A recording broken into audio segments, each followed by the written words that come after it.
Olá, sejam todos bem-vindos de volta a este canal. Meu nome é César, este é o Leituras do César e hoje eu resolvi fazer uma coisa um pouco diferente.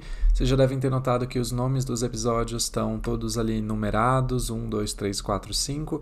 A minha proposta neste canal é fazer com que os vídeos numerados sejam de leituras inéditas, mas como a gente sabe, nem só de leituras inéditas a gente é formado, a gente também precisa reler livros. Eu queria começar a fazer isso depois do 10º episódio. E eu já tinha decidido que eu queria fazer uma leitura do autor inglês Joseph Conrad, que é um dos meus autores preferidos. Então estava eu aqui tentando decidir que livro que eu ia ler, eu não sabia exatamente qual eu ia ler, e eu estava tentando retomar quais os livros dele eu já tinha lido. E o Joseph Conrad é um escritor bastante prolífico, ele escreveu muito ao longo da vida, ele escreveu contos, novelas, romances. E quando eu estava fazendo o catálogo dos livros que eu já tinha lido dele, que eu gostaria de reler, eu percebi que, na realidade, apesar de eu falar que Joseph Conrad é um dos meus escritores preferidos, eu tinha lido muito pouco dele. Então, ao mesmo tempo que hoje eu estou começando uma nova cadeia de leitura, que na verdade é uma cadeia de releituras, eu também gostaria de começar um pequeno projeto de leitura de todos os livros do Joseph Conrad para eu poder ampliar o meu repertório de leitura dele. Eu não sei quanto tempo isso vai demorar, pode ser que demore anos, mas assim, pouco a pouco a gente vai seguindo lá. E a primeira questão que eu me coloquei foi por qual livro eu vou começar? Eu estava bastante em dúvida porque eu não queria começar com Coração das Trevas, que é a obra mais conhecida dele, que foi uma obra que eu li um pouquinho depois. Então eu queria fazer mais ou menos na ordem que eu li. Pensei em começar a ler com esse daqui, que é Linha de Sombra, que foi um livro que eu li lá em 2004, ou seja, já vai fazer 20 anos que eu li. E é um livro que eu lembro relativamente bem. Olha, eu li exatamente nessa mesma edição, ela não tem mais a luvinha dela, antes ela tinha aqui uma coberturinha que estava escrito Joseph Conrad, Linha de Sombra. Eu li exatamente nessa mesma edição. Essa aqui é uma edição que vinha no jornal.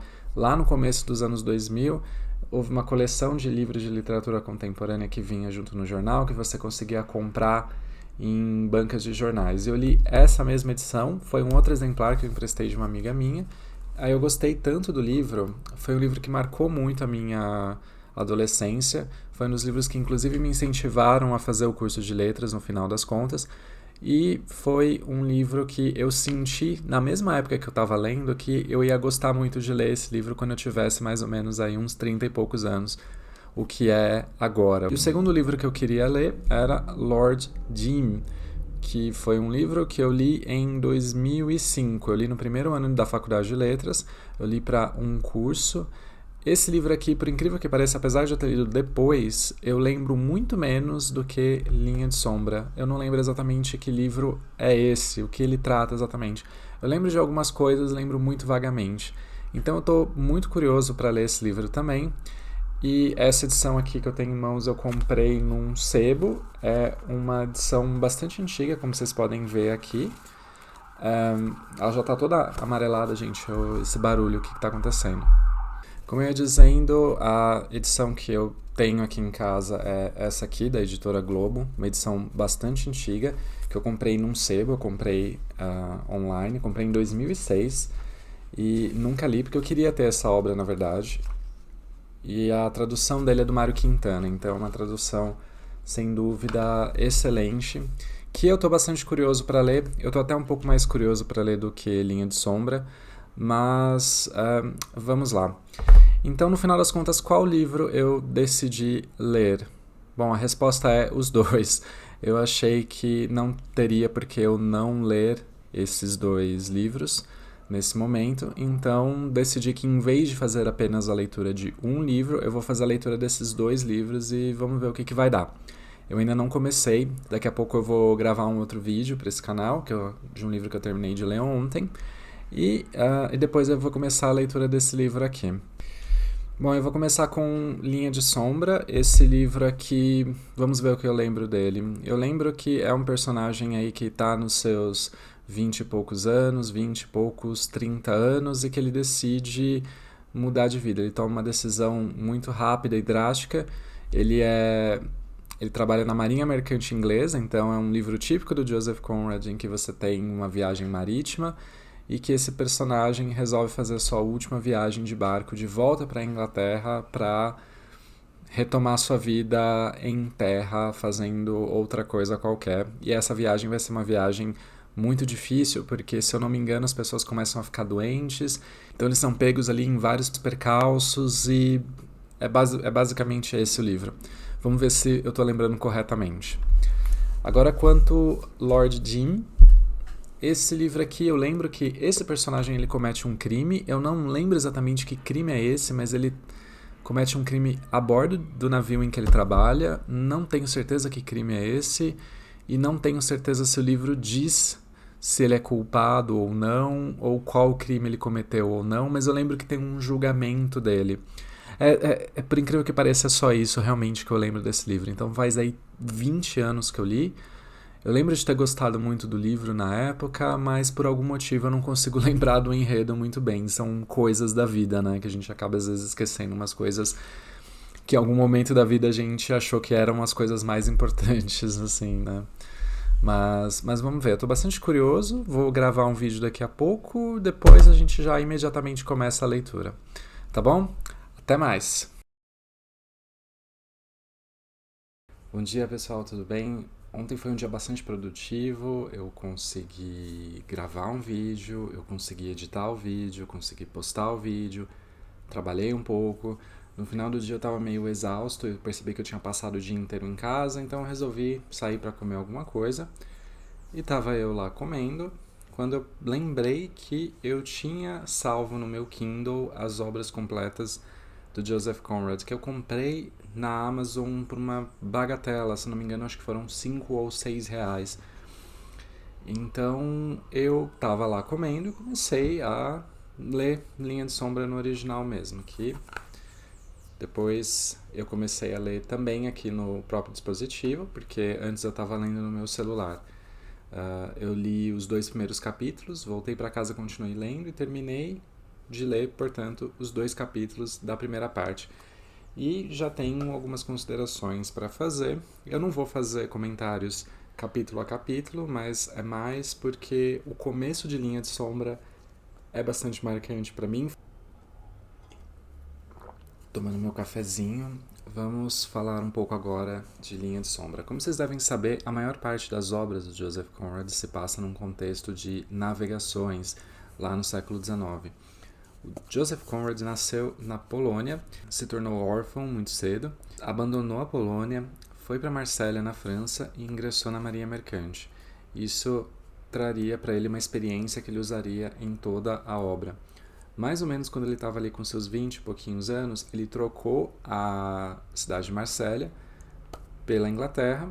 Ele correu atrás de um rabo de saia, imagine você, e ele foi para Inglaterra e ingressou na Marinha Mercante inglesa. Aos 20 anos, quando ele fez essa transição, ele não falava uma palavra de inglês e futuramente ele viria a se tornar um dos escritores mais importantes da literatura inglesa contemporânea. Ou seja, nunca é tarde para começar de novo, correto?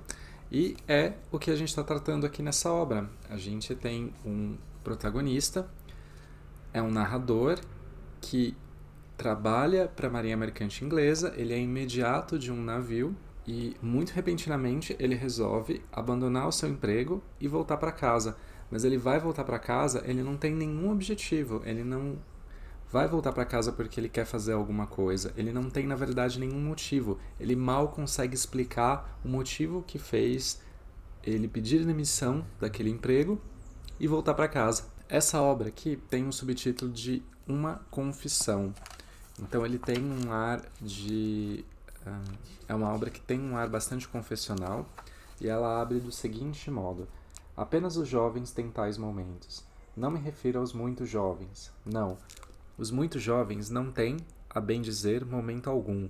É um privilégio do começo da juventude viver adiante de seus dias, em toda a bela continuidade de esperança que não conhece pausas ou interrupções. Fecha-se atrás de si o pequeno portão da mera meninice e adentra-se um jardim encantado.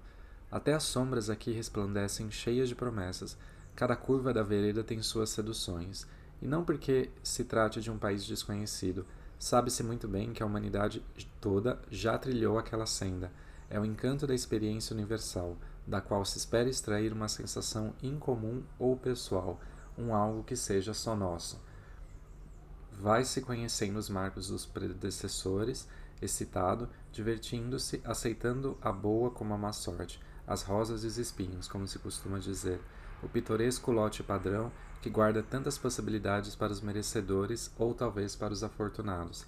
Sim, vai-se adiante, e o tempo também caminha, até que se percebe logo adiante uma linha de sombra avisando-nos que também a região da mocidade deverá ser deixada para trás. Este é o período da minha vida no qual os tais momentos de que falei costumam aparecer. Que momentos? Ora, os momentos de tédio, de desânimo, de insatisfação, momentos temerários. Quero dizer, momentos em que os ainda jovens estão propensos a cometer gestos temerários, como casar-se, de repente, ou então abandonar o emprego sem motivo algum.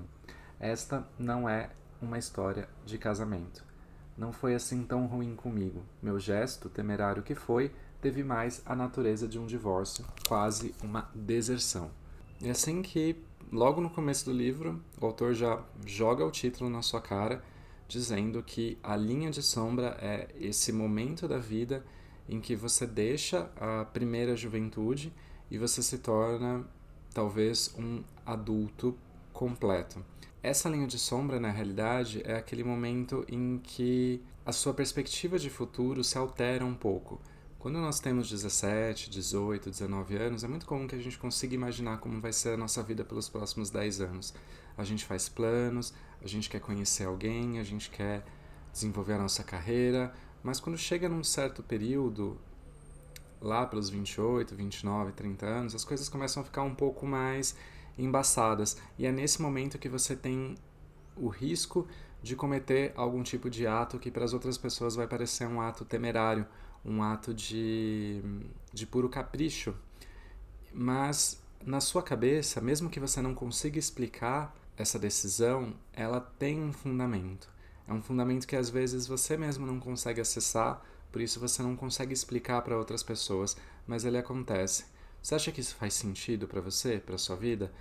Eu acho que para mim faz. Essa colocação do Joseph Conrad é bastante real, na minha opinião. Bom, e lendo esses 2 primeiros capítulos, eu fiquei impressionado em certos momentos em que o Joseph Conrad ele faz algumas reflexões que são tão interessantes, que são tão fortes, que são colocadas assim de uma maneira às vezes muito simples, com poucas palavras, mas são reflexões de uma pessoa que tem uma experiência de vida muito forte e que entende como a vida funciona, e como o espírito humano se adapta a essa vivência. Bom, com relação à história desses 2 capítulos, nós temos esse protagonista, que é um protagonista narrador, e que ele desiste, ele pede demissão desse emprego de imediato no navio, e ele vai voltar para casa. Ele está num porto em algum lugar da Ásia, um lugar nem especificado, eu não vou nem tentar chutar que lugar é esse, mas ele quer voltar para casa e ele enfrenta de uma certa maneira todos os julgamentos das pessoas ao redor dele.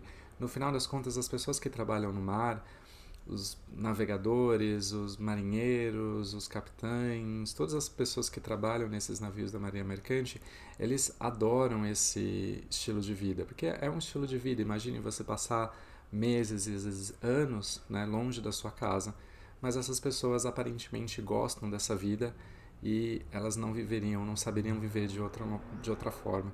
Então, quando elas veem esse protagonista confrontado com essa decisão, eles ficam com dó, eles acham que aconteceu alguma coisa com ele, que ele tá, enfim, que ele enfraqueceu e vai voltar para casa.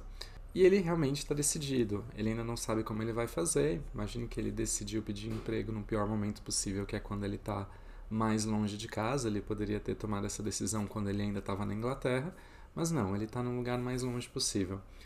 Então ele está tendo essa ideia de como ele vai voltar para casa. Enquanto ele espera, enquanto ele toma uma decisão, ele fica numa pensão que é destinada para marinheiros ou para trabalhadores da marinha mercante, e ali ele conhece um certo capitão Gilles, que é um capitão bastante experiente, que é um homem que é considerado bastante excêntrico e é muito famoso porque ele é um capitão que ele conhece aquela região do Sudeste Asiático como ninguém. O protagonista fica impressionado pelo fato de que, apesar dele ser esse homem super famoso, é um gênio da navegação, o homem é uma espécie assim de alcoviteiro. Ele fica irritadíssimo com isso porque ele acha que o capitão Giles quer cuidar da vida dele, que quer se intrometer, que quer dar opinião. Mas na realidade o Capitão Giles é uma pessoa bastante experiente e na verdade ele estava conduzindo o protagonista de volta para o caminho correto. E nesse momento o Giles conta para o nosso protagonista que existe uma vaga aberta para um navio para ser capitão. Ele acaba aceitando essa nova incumbência e ele vai levar esse navio de volta para Inglaterra. E é o primeiro navio dele, é o primeiro comando dele. Ele é muito jovem, então ele se considera até jovem demais para ser capitão. Então ele acha que no final das contas ele ganhou na loteria. Ele pediu demissão de um emprego sem saber onde aquilo ia levá-lo, e no final das contas ele vai ser levado para uma posição de capitão de um navio. Uma curiosidade que tem nessa edição uma nota de abertura do autor, ele menciona que ele pensou que o título desse livro deveria ser Primeiro Comando, que é, ou seja, a experiência do protagonista pela primeira vez como capitão de um navio, mas ele alterou esse nome para Linha de Sombra, que acaba trazendo um pouco mais esse aspecto subjetivo do narrador, de superar a sua própria juventude e ingressar na sua vida adulta. E essa viagem que ele vai fazer, desde Bangkok até a Inglaterra, vai ser esse grande rito de passagem para essa vida adulta. Então, lançar-se no mar, mais uma vez, vai ser aquilo que vai permitir que ele supere a sua vida de jovem e ingresse definitivamente na vida adulta. Então, por enquanto, os 2 primeiros capítulos, mais que recomendáveis. Eu tô lendo em inglês, mas eu também tô cotejando com a tradução em português. Para mim, lendo as duas coisas, me parece que eu tô até lendo 2 livros diferentes, porque os tons das duas versões são um pouco diferentes. Eu não sei se é porque a diferença da língua acaba propiciando isso, mas tá sendo uma experiência boa de ler os dois ao mesmo tempo, de uma certa maneira. Então vamos continuar. Hoje é sábado, pós-feriado, então a gente tem um tempinho livre aí para continuar lendo. Meu objetivo é, nesse fim de semana mesmo, já terminar Linha de Sombra e aí começar a obra maior, que é Lord Jim. Ok? Até mais.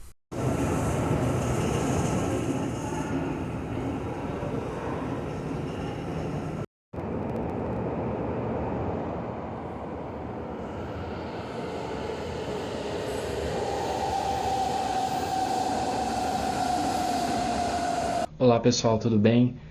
Fim aqui de domingo, feriado tá acabando e eu finalmente terminei de ler Linha de Sombra. Eu terminei de ler ontem à noite, é uma leitura bastante rápida, como eu falei, ela tem 6 capítulos e na edição original em inglês ela é um pouco diferente da tradução, porque a tradução ela tem 6 capítulos corridos, ao passo que na versão original ela tem 2 partes, cada uma com 3 capítulos corridos. No fim, isso não altera o texto é basicamente o texto, mas aparentemente nessa versão do original, nessa edição do original, preferiu-se dividir o texto em 2 partes, e aqui, nessa tradução que eu peguei, ela tem apenas 6 capítulos corridos.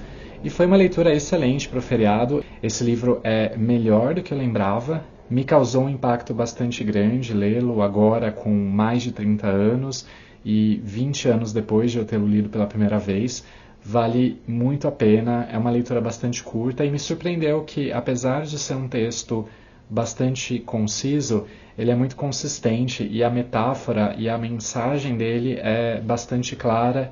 Bom, eu contei brevemente para vocês como tinham sido os 2 primeiros capítulos. Nós temos um narrador, cujo nome não se sabe, e ele conta esse momento da vida dele em que ele está cruzando essa linha de sombra. Alguns eventos vão transcorrer que vão fazer com que ele se torne capitão do seu primeiro navio. A partir desse momento, o personagem viaja até a cidade de Bangkok, na Tailândia, e ele vai assumir esse novo navio. E ele não conhece ninguém, ele não conhece absolutamente ninguém. Então, no momento em que ele entra no barco, ele vai começar a conhecer a sua nova tripulação. E a tripulação é bastante grande, mas alguns personagens são apresentados como destaque. O primeiro deles é o imediato. O imediato é aquela pessoa que é o assistente do capitão, é aquela primeira pessoa que toma o comando assim que acontece alguma coisa com o capitão. O nosso imediato é o Sr. Burns, que é um australiano. Ele é uma pessoa bastante contida, ele tem maneiras muito contidas, porém o protagonista pega nele assim uma espécie de... É como se ele não tivesse plenamente convencido de que esse narrador pudesse de fato assumir o comando daquele barco. E aí, na realidade, é uma percepção que é do próprio narrador, é o próprio narrador que está dizendo isso.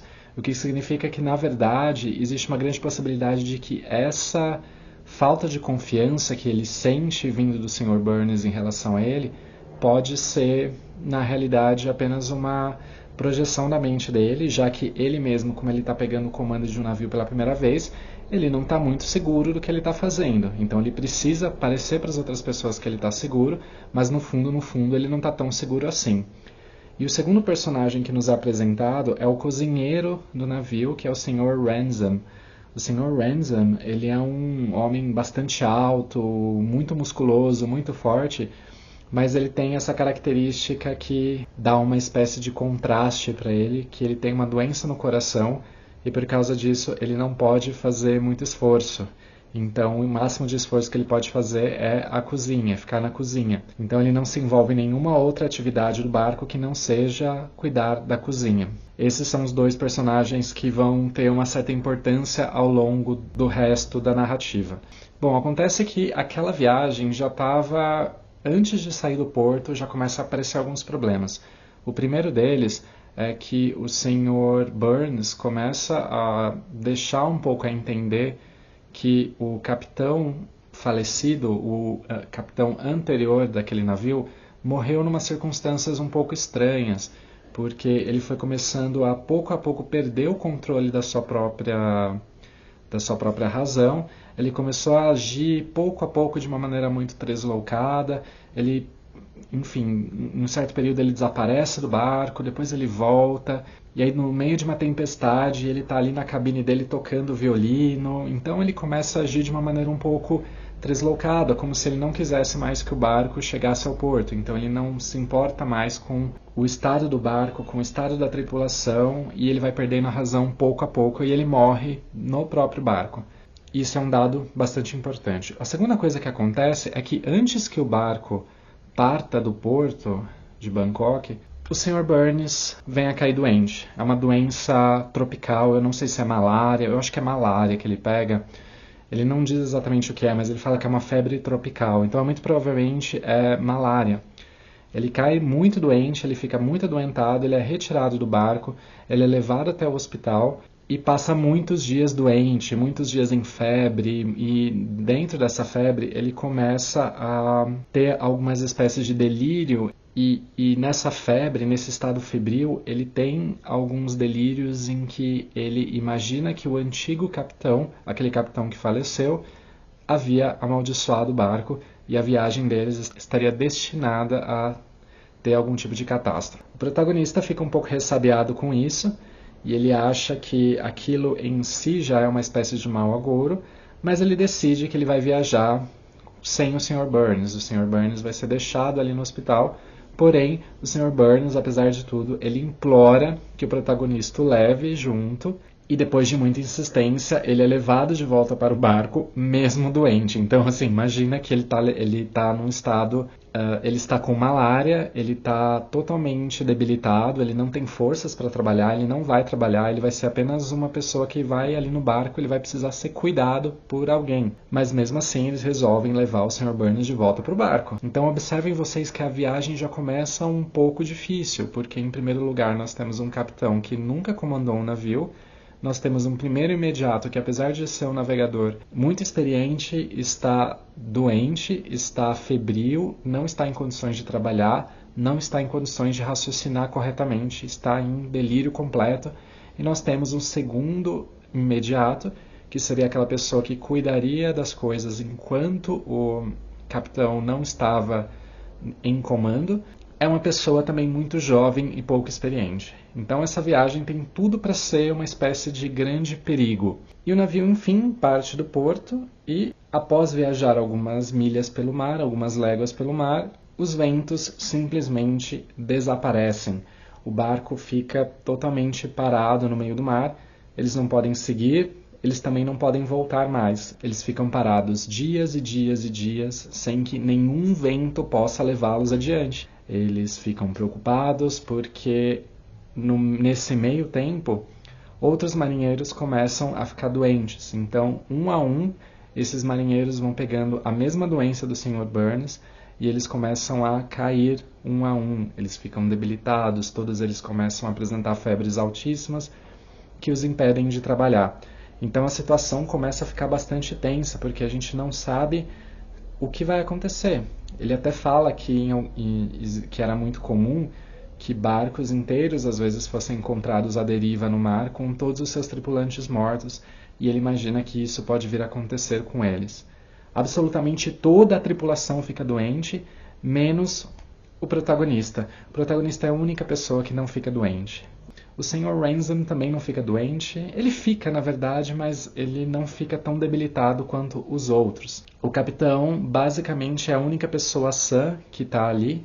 É a única pessoa que consegue ainda trabalhar. Isso o deixa muito mais angustiado ainda. E para completar a situação, vocês sabem que hoje aquela gin tônica que você toma, né, que é com a água tônica, essa água tônica tem uma substância que é o quinino que é uma substância amarga que era muito utilizada para o tratamento de malária.